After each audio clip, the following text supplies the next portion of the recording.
Hi friends, welcome to my channel. ಎಲ್ಲರೂ ಹೇಗಿದ್ದೀರಾ? ಚೆನ್ನಾಗಿದ್ದೀರಾ ಅಂತ ಅಂದ್ಕೊಳ್ತೇನೆ. ಹಾಗೆ ನನ್ನ ಚಾನಲನ್ನು ಯಾರಾದರೂ ಮೊದಲಿಗೆ ನೋಡ್ತಾ ಇದ್ದರೆ ಪ್ಲೀಸ್ ಸಬ್ಸ್ಕ್ರೈಬ್ ಮಾಡ್ಕೊಂಡು ನೋಡಿ. ಹಾಗೆ ಬೆಲ್ಲೈಕನ್ನು ಪ್ರೆಸ್ ಮಾಡಿ. ನಾವು ಹಾಕುವ ಎಲ್ಲ ವೀಡಿಯೋದ ನೋಟಿಫಿಕೇಷನ್ ನಿಮಗೆ ಬರುತ್ತೆ. ಇವತ್ತು ನಾನು ಸುಲಭವಾಗಿ ಮನೆಯಲ್ಲೇ ಬೆಣ್ಣೆ ಹೇಗೆ ತೆಗಿತೀನಿ, ನಾನು ಹೇಗೆ ಮಾಡ್ತೀನಿ ಅಂತ ತೋರಿಸ್ತೀನಿ. ನೋಡಿ, ಇದು ನಾನು ಮನೆಯಲ್ಲೇ ಮಾಡಿರುವಂಥದ್ದು. ದಿನ 1 ಲೀಟ್ರ್ ಪ್ಯಾಕೆಟ್ ಹಾಲನ್ನು ತಗೊಳ್ತೀವಿ. ಅದು ರೆಡ್ ಕಲರ್ ಪ್ಯಾಕೆಟ್ ಹಾಲನ್ನು ತಗೊಳ್ತೀವಿ. ಅದರಲ್ಲಿ ದಿನ ಹಾಲನ್ನು ಕಾಯಿಸ್ತೀವಲ್ವ ನಾವು, ಆ ಕೆನೆಯನ್ನು ಎತ್ತಿಟ್ಟಿರ್ತೀನಿ. ಅಂದರೆ ಡೈಲಿ ಬಂದಿರೋ ಕೆನೆಯನ್ನು ಎತ್ತಿ ನಾನು ಫ್ರಿಜ್ಜಲ್ಲಿ ಇಟ್ಕೊಂಡಿರ್ತೀನಿ.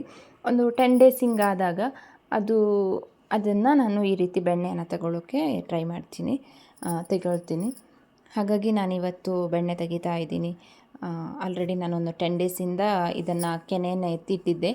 ನಿನ್ನೆ ನೈಟು ನಾನು ನೋಡಿ ಈ ರೀತಿ ನಾನು ಕೆನೆಯನ್ನು ಎತ್ತಿಟ್ಕೊಂಡಿದ್ದು ಇದಕ್ಕೆ ನಿನ್ನೆ ನೈಟು ನಾನು ಸ್ವಲ್ಪ ಮೊಸರನ್ನ ಆ್ಯಡ್ ಮಾಡಿದ್ದೆ. ಯಾಕಂದರೆ ಅದು ಹೆಪ್ಪಾದರೆ ಬೇಗನೆ ನಮ್ಮ ಬೆಣ್ಣೆನೂ ತುಂಬ ಚೆನ್ನಾಗಿ ಬರುತ್ತೆ ಅಲ್ವಾ. ಹಾಗಾಗಿ ನಾನು ಸ್ವಲ್ಪ ಮೊಸರನ್ನ ಆ್ಯಡ್ ಮಾಡಿದ್ದೆ. ಹಾಗೆ ಸ್ವಲ್ಪ ಬೀಟರಲ್ಲಿ ಬೀಟ್ ಮಾಡ್ಕೊಂಡಿದ್ದೆ. ಅಂದರೆ ಅದು ಫುಲ್ ಗಟ್ಟಿಯಾಗಿ ಇರುತ್ತಲ್ವ, ಹಾಗಾಗಿ ಸ್ವಲ್ಪ ಅದನ್ನು ನಾನು ಬೀಟರಲ್ಲಿ ಬೀಟ್ ಮಾಡ್ಕೊಂಡಿದ್ದೆ. ಸ್ವಲ್ಪ ನೀರನ್ನು ಆ್ಯಡ್ ಮಾಡಿ ಬೀಟ್ ಮಾಡ್ಕೊಂಡಿದ್ದೆ. ತುಂಬ ಗಟ್ಟಿಯಾಗಿದ್ದರೆ ನಮ್ಮ ಬೆಣ್ಣೆ ಅಂದರೆ ಕಡಿಲಿಕ್ಕೆ ಸಹ ಸ್ವಲ್ಪ ಕಷ್ಟ ಆಗ್ತದೆ ಅಂತ ಹೇಳಿ ನಾನು ಸ್ವಲ್ಪ ನೀರನ್ನು ಆ್ಯಡ್ ಮಾಡಿ ಬೀಟ್ ಮಾಡ್ಕೊಂಡಿದ್ದೆ.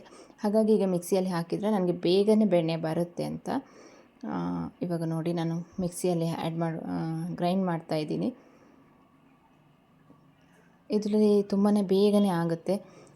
ನಾವು ಬೀಟರಲ್ಲಿ ಇದು ಮಾಡಿ ಬೆಣ್ಣೆ ತೆಗೆಯೋದಕ್ಕಿಂತ ಬೇಗನೆ ಇದರಲ್ಲಿ ತೆಗಿಬೋದು ಮಿಕ್ಸಿಯಲ್ಲಿ ತುಂಬ ಕೆಲವೊಬ್ರು ಹೇಳ್ತಾರೆ ಚೆನ್ನಾಗಿ ಬರಲ್ಲ ಅಂತ. ಇಲ್ಲ, ನೀಟಾಗಿ ತುಂಬ ಚೆನ್ನಾಗಿ ಬರುತ್ತೆ.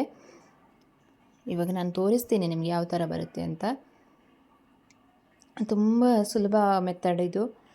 ಬೆಣ್ಣೆ ತೆಗೆಯೋದು ಒಂದು ದೊಡ್ಡ ಕೆಲಸನೇ ಅಲ್ಲ ಇದು, ಅಷ್ಟು ಬೇಗನೆ ಆಗುತ್ತೆ.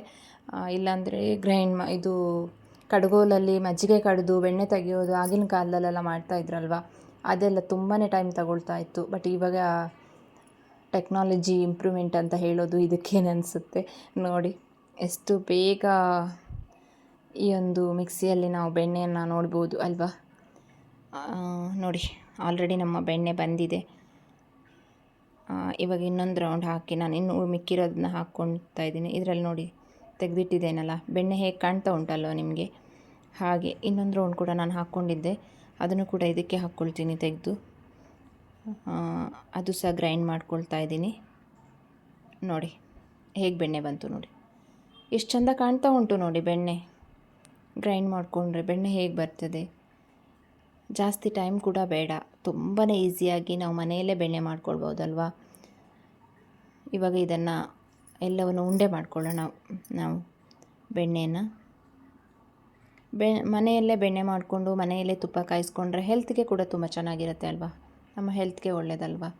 ನಾವು ಅಂಗಡಿಯಲ್ಲಿ ಸಿಗುವ ತುಪ್ಪ ಕಲಬೆರಕೆ ಅಂತಾರೆ, ಕೆಲವೊಬ್ಬರು ಇನ್ನೊಬ್ಬರು ಏನೋ ಅಂತಾರೆ.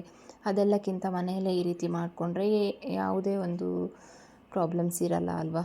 ತುಂಬ ಚೆನ್ನಾಗಿರುತ್ತೆ, ಟೇಸ್ಟಿಯಾಗಿಯೂ ಕೂಡ ಇರುತ್ತೆ. ಇವಾಗ ನಾವು ಇದನ್ನು ಉಂಡೆ ಮಾಡ್ಕೋಬೇಕು. ಉಂಡೆ ಮಾಡಿಕೊಂಡು ನೀರಲ್ಲಿ ಹಾಕಿಟ್ಕೊಳ್ಬೇಕು. ಒಂದು 3 ಟೈಮ್ಸ್ ಮಾಡಿರುವಂಥ ಬೆಣ್ಣೆ ಉಂಡೆನ ನಾವು ತುಪ್ಪ ಕಾಯಿಸ್ಕೊಳ್ಬೋದು. 1 ಟೈಮ್ ಮಾಡಿದ್ದು ಕಾಯಿಸ್ಕೊಂಡ್ರೆ ಜಾಸ್ತಿ ತುಪ್ಪ ಬರಲ್ಲ ನಮಗೆ. ಹಾಗಾಗಿ ಇವಾಗ ನಾನು ಇದನ್ನು ಮಾಡಿ ಒಂದು ಚೆನ್ನಾಗಿ ಕ್ಲೀನ್ ಮಾಡಿ ಒಂದು ಪಾತ್ರೆಯಲ್ಲಿ ನೀರು ಹಾಕಿ ಮತ್ತೆ ಅದನ್ನು ಫ್ರಿಜ್ಜಲ್ಲಿ ಇಟ್ಕೊಳ್ತೀನಿ, ಈ ಬೆಣ್ಣೆ ಉಂಡೆನ. ಹಾಗೆ ಇನ್ನೊಮ್ಮೆ ಒಂದು 10 ಡೇಸ್ ಬಿಟ್ಟು ಮಾಡ್ತೀನಲ್ವ, ಆವಾಗೂ ಇನ್ನೊಂದು ಉಂಡೆ ಬರುತ್ತಲ್ವ, ಆ ಟೈಮಲ್ಲಿ ನಾನು ಇದನ್ನು ತುಪ್ಪ ಕಾಯಿಸ್ಕೊತೀನಿ. 2 ಅಥವಾ 3 ಟೈಮ್ ಇದು ಬೆಣ್ಣೆನ ಒಟ್ಟಿಗೆ ಸೇರಿಸಿ ನಾನು ತುಪ್ಪವನ್ನು ಕಾಯಿಸ್ಕೊಳ್ತೀನಿ. ಅಲ್ಲಿ ತನಕ ನಾನು ಇದನ್ನ ಇದೇ ರೀತಿ ಅದನ್ನು ನೀರನ್ನು ನಾನು ಅವಾಗವಾಗ ಚೇಂಜ್ ಮಾಡ್ಕೊಳ್ತಾ ಇರ್ತೀನಿ. ಬೆಣ್ಣೆನ ಇಟ್ಕೊಂಡಿರ್ತೀನಲ್ವ ಫ್ರಿಜ್ಜಲ್ಲಿ, ಅದರ ನೀರನ್ನು ಅವಾಗವಾಗ ಚೇಂಜ್ ಮಾಡ್ಕೊಳ್ತಾ ಇರ್ತೀನಿ. ಅದು ಹಾಗೇ ಇದ್ದರೆ ಸ್ಮೆಲ್ ಕೂಡ ಬರ್ಬೋದು. ಅದಕ್ಕೋಸ್ಕರ ನೀರನ್ನು ಅವಾಗವಾಗ ಚೇಂಜ್ ಮಾಡ್ಕೊಳ್ತಾ ಇದ್ದರೆ ಏನೂ ಆಗಲ್ಲ. ಓಕೆ, ನೋಡಿದ್ರಲ್ಲ ಬೆಣ್ಣೆ ಉಂಡೆ ಮನೆಯಲ್ಲೇ ಸುಲಭವಾಗಿ ಬೆಣ್ಣೆ ಮಾಡೋದು ಹೇಗೆ ಅಂತ. ನಿಮಗೆ ಈ ವಿಡಿಯೋ ಇಷ್ಟ ಆದರೆ ಒಂದು ಲೈಕ್ ಮಾಡಿ, ಶೇರ್ ಮಾಡಿ, ಕಮೆಂಟ್ ಮಾಡಿ. Thank you. Bye bye.